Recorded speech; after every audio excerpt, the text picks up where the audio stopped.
Bueno, siguiendo acá en nuestro canal Tuna y en el Living Pro de esta noche, de esta tarde, de este día, porque siempre lo atemporal genera, digamos, toda esa incertidumbre de saber en qué lugar de esta ciudad, de esta bendita ciudad estamos y en qué horario. Pero como importa lo que hacemos, más que nada, y lo que hacemos es un poco de acercarles la cultura a la casa y sobre todo acercarle personas que tienen un valor agregado. Cuando digo un valor agregado, es ese valor humano, sensible y emocional de transmitir las ideas, porque en esto no es un programa ni de economistas ni de las ciencias duras, sino un programa ameno, el living de la casa, la casa de Procultura.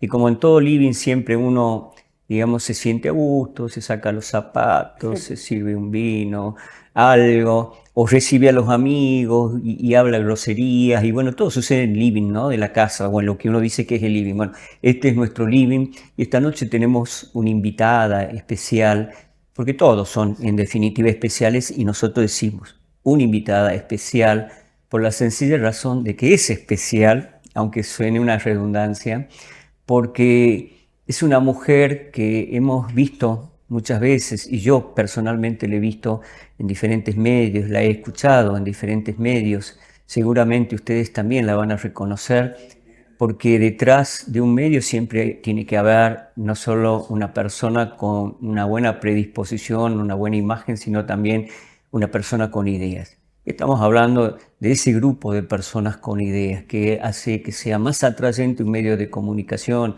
un programa radial o televisivo. Tenemos la presencia en este living de la Casa de Procultura a Natalia Nieto.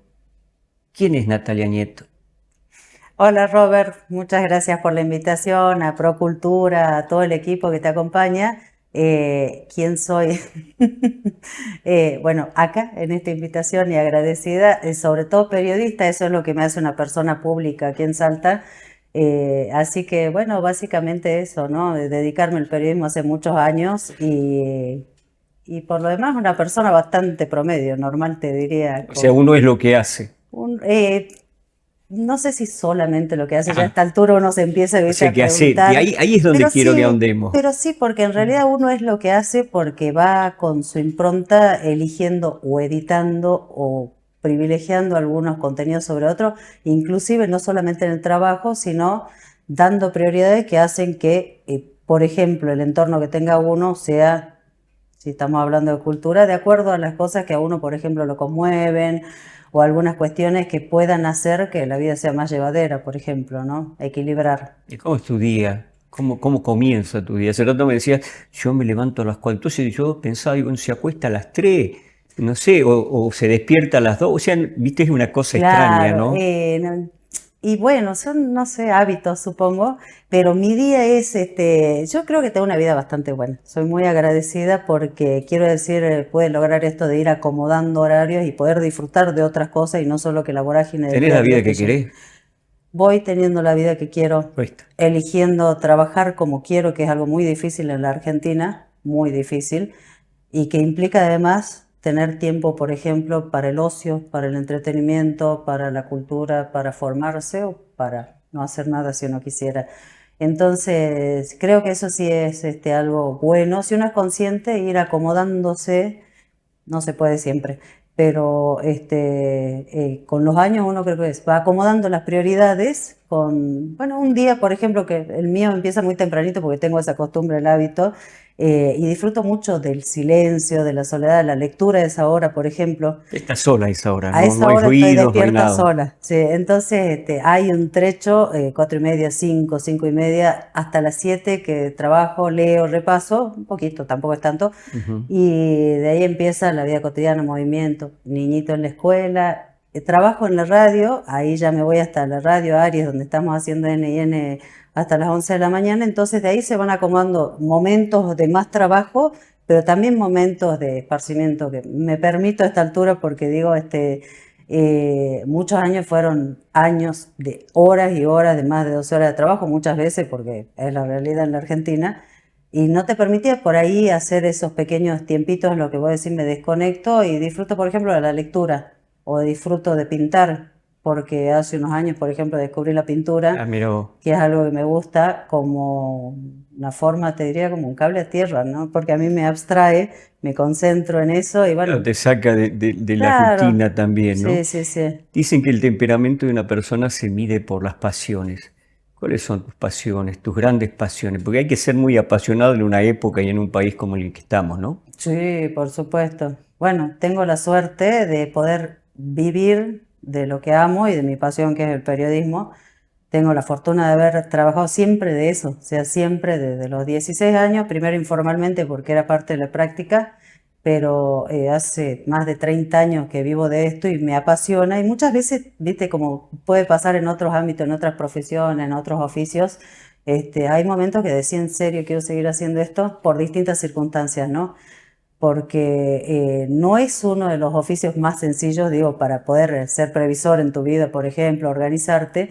Hay veces que tenés que pensar cómo programo este año, empiezo de marzo a diciembre, hago un programa y esas cuestiones que otras tareas, otras profesiones te permiten mayor previsión, estabilidad, pero no reniego de esto. Hay días que uno flaquea, pero me Bueno, encanta. esta es tu Sí. pasión y va a ser hasta el Esa último día. pasión. Y después, bueno, otras pasiones tengo, me encanta leer, a veces me falta el tiempo, tengo, no sé si decirte pasión, tengo muchos gustos. Me gusta mucho la música, me gusta mucho la Qué bueno. lectura, pero Ahí dicen, uno es lo que lee. ¿Qué lee?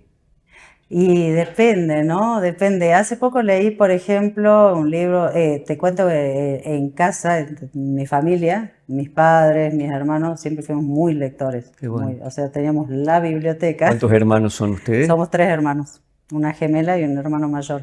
Ujú. Entonces, siempre, siempre mis padres, demasiado lectores, la biblioteca era como un recinto sagrado sería.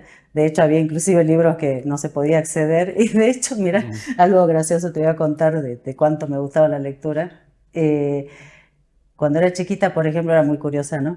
Entonces, imagínate el contexto, yo en los 80 tenía 5 años en el 83, entonces 6 años en el 83, entonces me llevaba las Villiquen, los anteojitos, las Ujú. revistas y en el medio humor, que me pareció, wow, era como, La revista no más entendía nada. transgresora, más... No entendía nada, pero sabía que era transgresora, pero ¿por qué? Por el contexto militar, porque además vengo de una familia muy politizada, Ujú. en la que se hablaba de política, entonces agarrabas, viste, una que otra cosa, entonces la lectura era parte de, entonces, O el sea que cine. tuviste lecturas prohibidas de la lectura. O, por ejemplo, no entendía por qué cuando era muy niña, no sé, 10 Mm. 11 años, porque mi madre especialmente nos regalaba siempre libros, ¿no? Nos daba a elegir, además, siempre equitativa, imagínate gemelas, entonces, siempre libros y para elegir, de hecho, si viajaba por el mundo en distintos idiomas, también para mis hijos, para los otros nietos, etcétera. Entonces,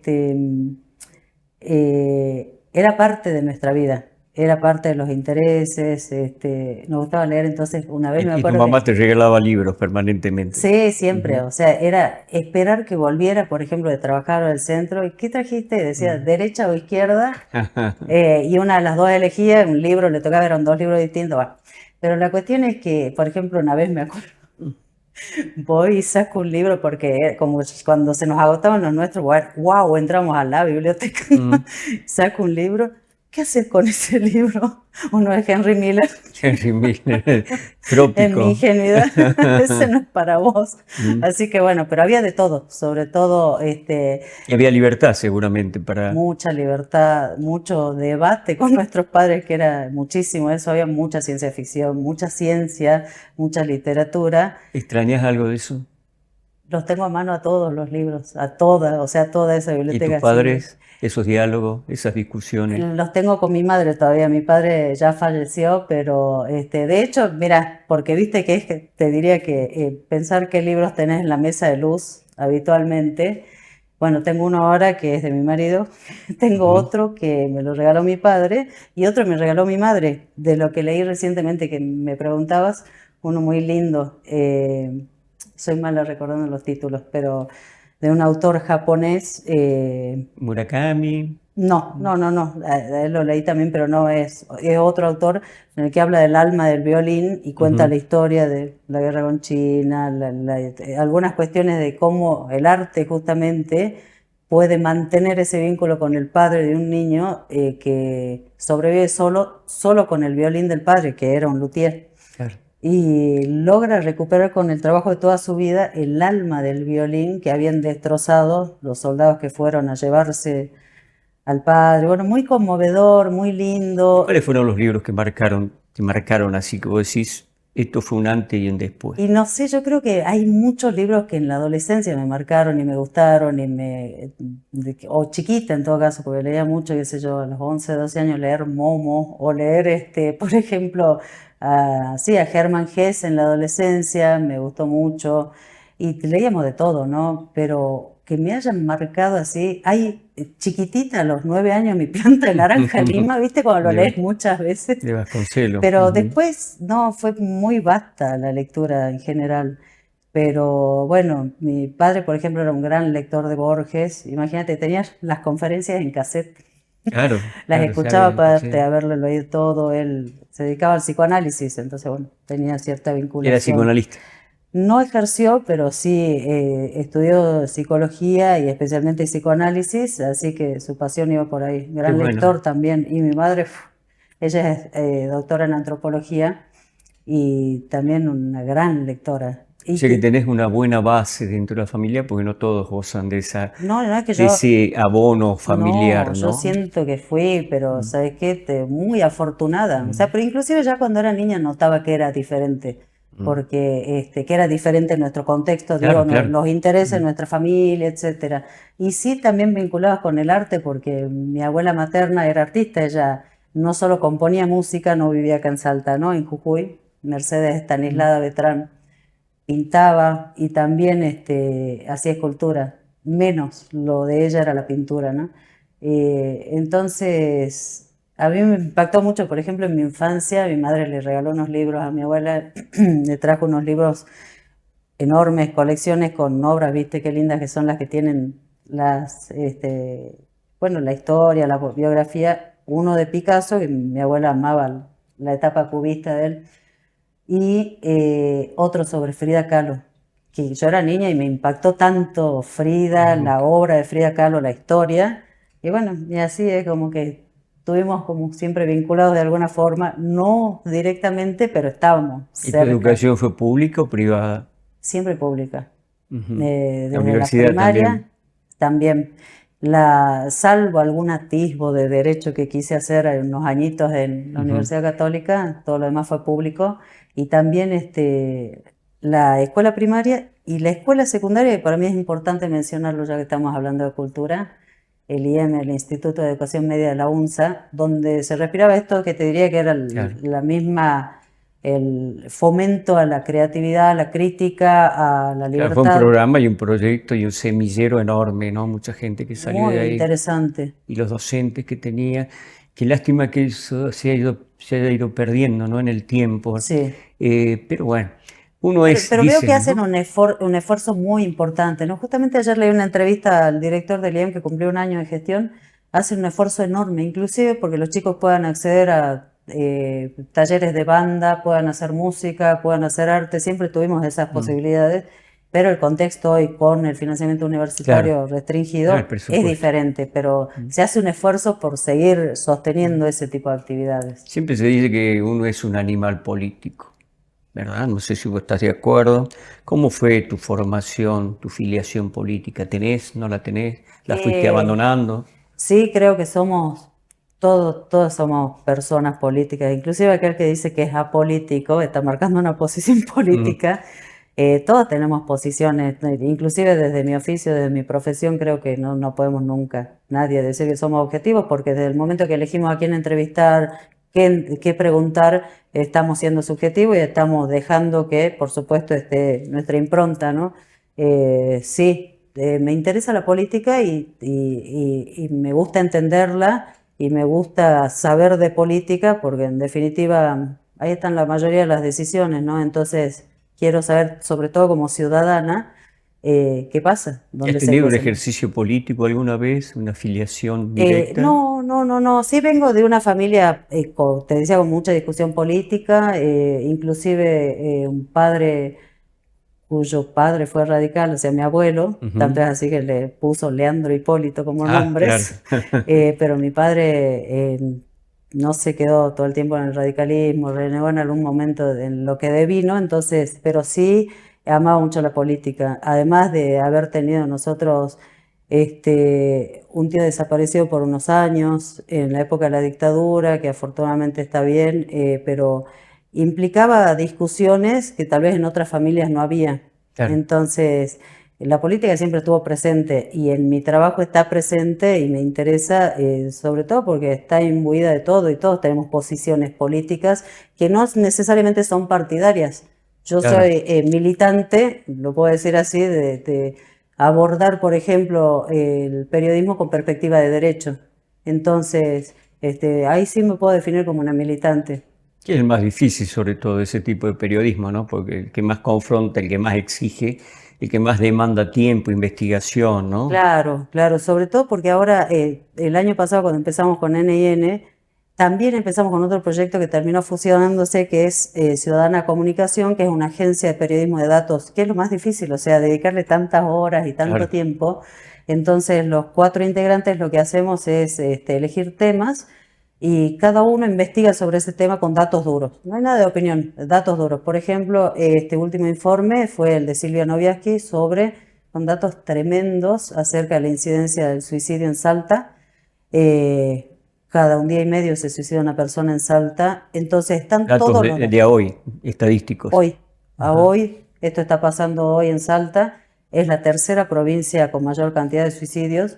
Y para llegar a esas conclusiones tenés que trabajar un montón de ¿Y datos, analizan las causas también? analizar no las causas, porque entendimos y lo charlábamos, siempre charlamos antes de elegir los temas, que no es un tema que nos competa, y sí entendemos que toda esa información, esa carga de datos, le sirve, por ejemplo, a quien tiene que tomar decisiones para definir políticas públicas. Claro, O claro. sea, porque le pasó a Silvia, porque ponemos este material a disposición, lo distribuimos entre medios y colegas que tal vez no dispongan de tiempo para profundizar en otros temas.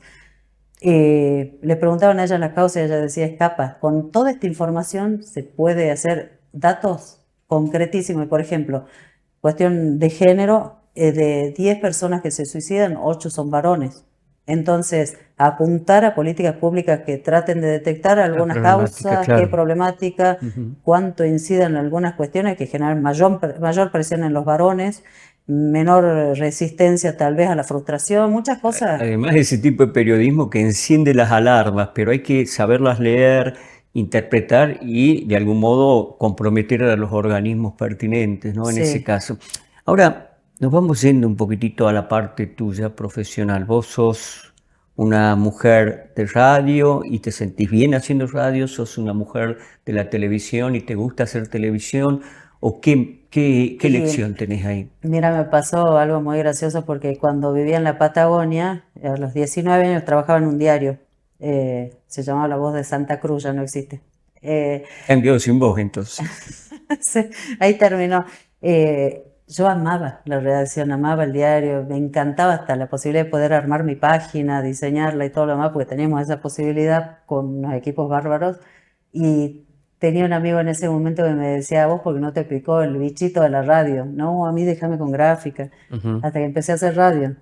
Y creo que de todo lo que menos me gusta es televisión, lo que tal vez me siento menos cómoda porque me gusta mucho producir, generar los contenidos, etcétera, y también hacer entrevistas, pero por ahí estoy más cómoda en la radio. ¿Y la gente te conoce por la voz de la radio o porque te vio en algún Más me programa? pasa que me escuchan por ahí hasta en un almacén y me dicen, ah, vos sos Natalia. Ajá, Más por la voz me parece claro, que, por la voz y por el nombre enseguida relacionan, claro, ¿no? más que por ahí que la imagen, ¿no?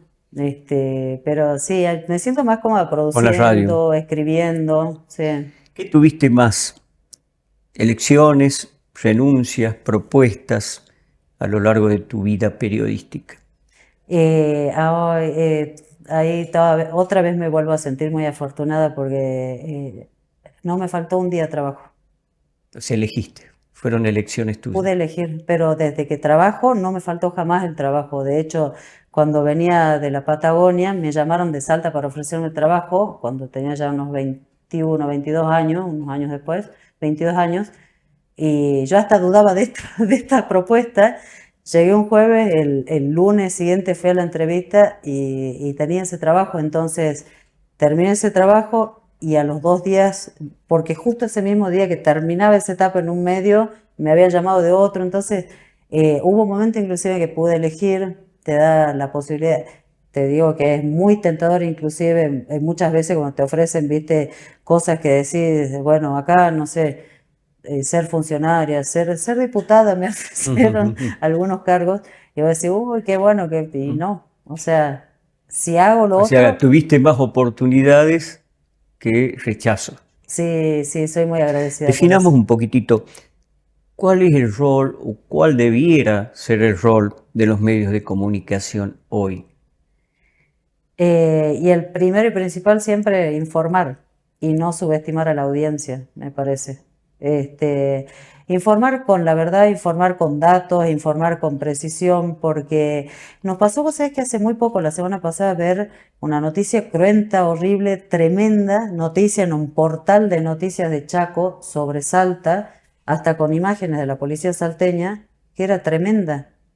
O sea, totalmente falsa y la publican en un medio. O sea, hay un nivel, viste, primero de hartazgo de las audiencias, de bombardeo de información y de elección, primera vez ratificada en estos días, de que hoy las redes sociales están siendo la primera fuente de información. Entonces, nuestro desafío está encontrar la forma de volcar la información y los datos periodísticos también a esas plataformas, ¿viste? Claro, antes uno podía detectar las fuentes, decía, bueno, dónde se originó la noticia y tenía, digamos, cierta cautela con otra, pero hoy en día está tan desvirtuado el plano, digamos, de la comunicación a través de las redes, de los medios digitales, etcétera.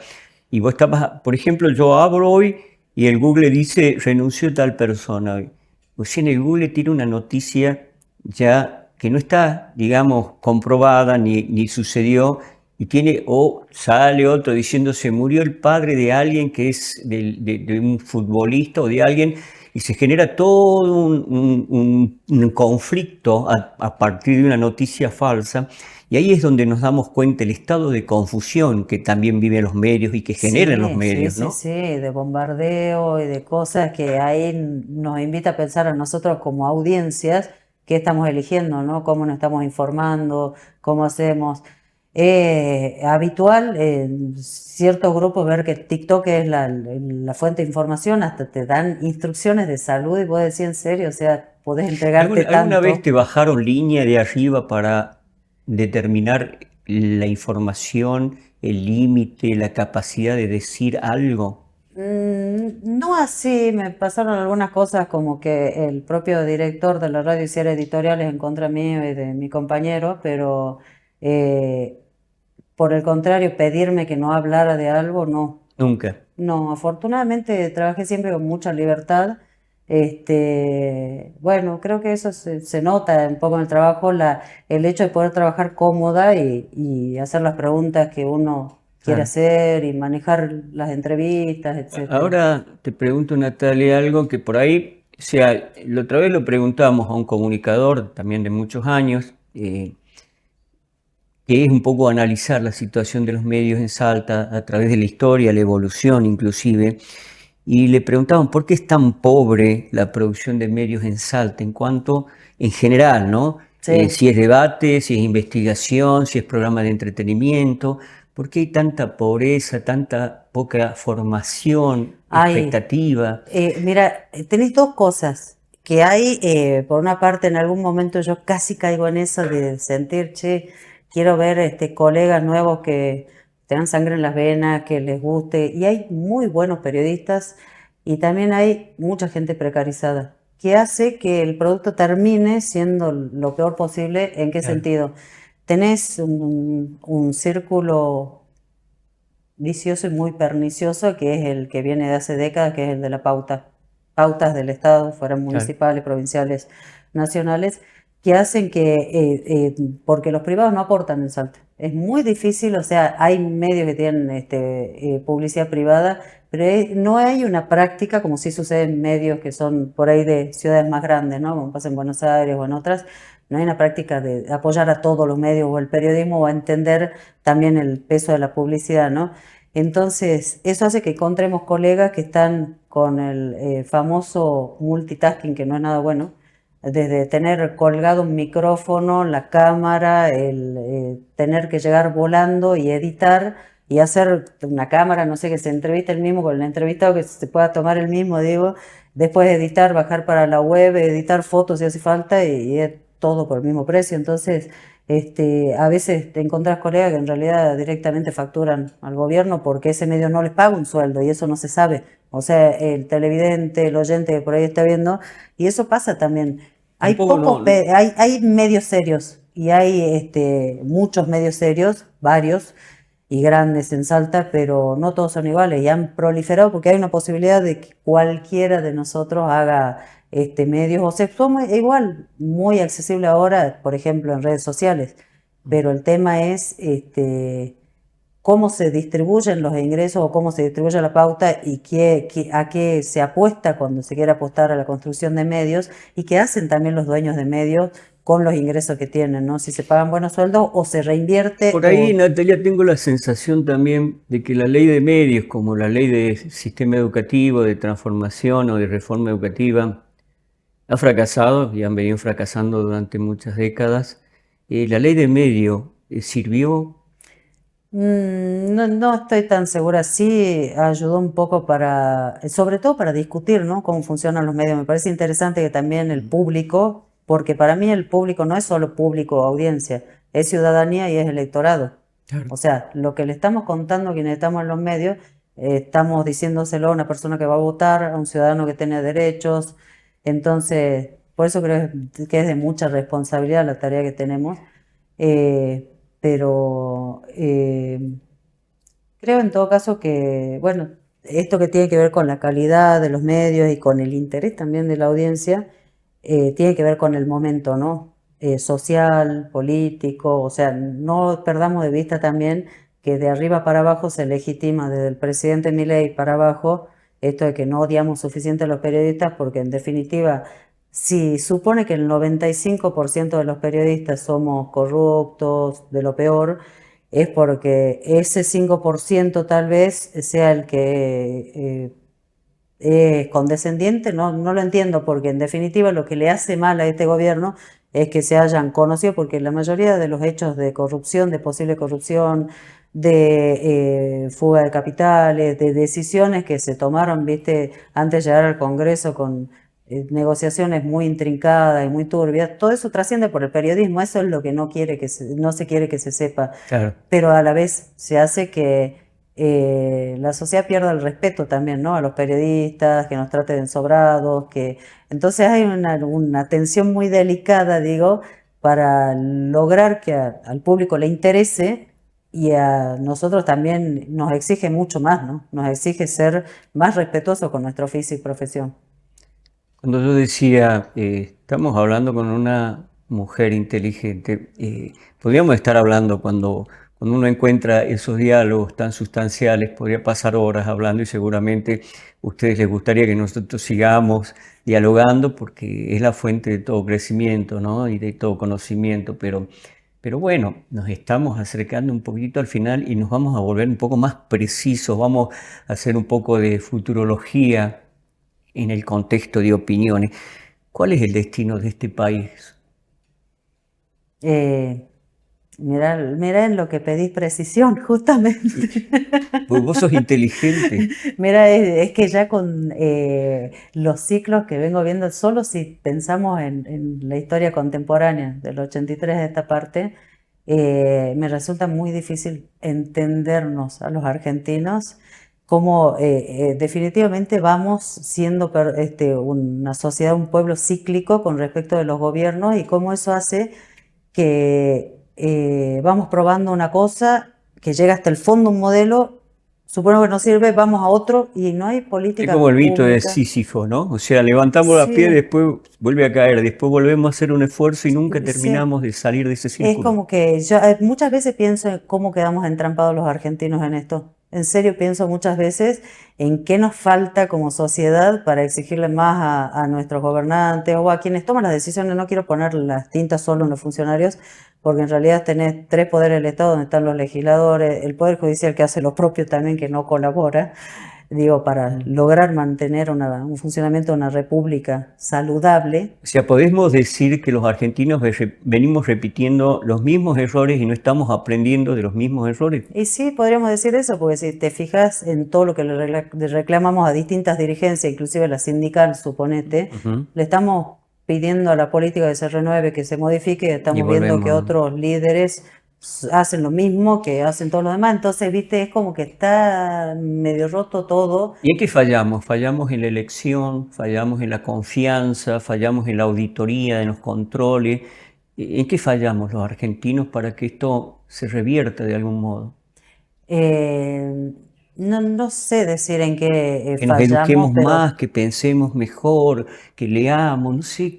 En algo y para fallamos. mí es fundamental igual la educación, ¿no? O sea, creo que es algo que deliberadamente se viene dejando caer hace décadas. O sea, O sea, que en la medida que eso no se reformule, no cambie. vos fíjate las últimas generaciones de que podemos mirar para atrás de los 80 de esta parte, la calidad educativa de los años 80, 90, cuando cambia el polimodal, cuando se delega a las provincias la educación, las cosas cambian. Y de ahí en más hubo una serie de experimentos que hicieron que, en definitiva, tanta discusión sobre cómo tenía que ser la educación hizo que llegaron a un punto en el que al final, con todo el contexto social de exigencias, de pobreza, de situaciones de violencia, de situaciones problemáticas, terminan recalando justamente en la escuela, porque ahí van los chicos más horas que en la Claro. casa.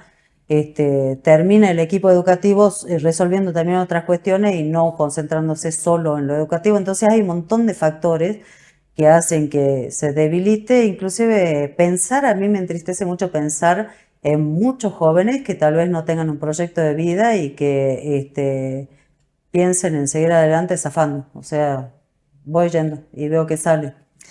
No es la libertad la que falta, faltan hombres libres, dicen algunos. No es la inoperancia, sino la falta de las ideas. Yo no tengo opinión, decía alguien, soy periodista. ¿Para qué sirve la inteligencia artificial hoy, por ejemplo? Y la inteligencia artificial te puede ahorrar muchísimo tiempo, pero está comprobadísimo. Yo soy más de la IA, ¿no? De la IA, de la inteligencia artesanal. pero este, está comprobadísimo que ahorras tiempo, pero también que tenés que no solamente que tiene sesgo, con lo cual no es, si querés, una computadora que te indique algo sin una carga inclusive ideológica, no la busques ahí. No solo tiene sesgos ideológicos y de otro tipo, sino que además hay errores también. Pero esto se va a ir mejorando, seguramente va a ir perfeccionándose, va a ser mejor, pero no creo que vaya a reemplazar a las personas porque el criterio la decisión la termina teniendo siempre el ser humano, ¿no? Si Natalia Nieto tuviese que organizar este país, ¿por dónde comenzaría? Organizar el país.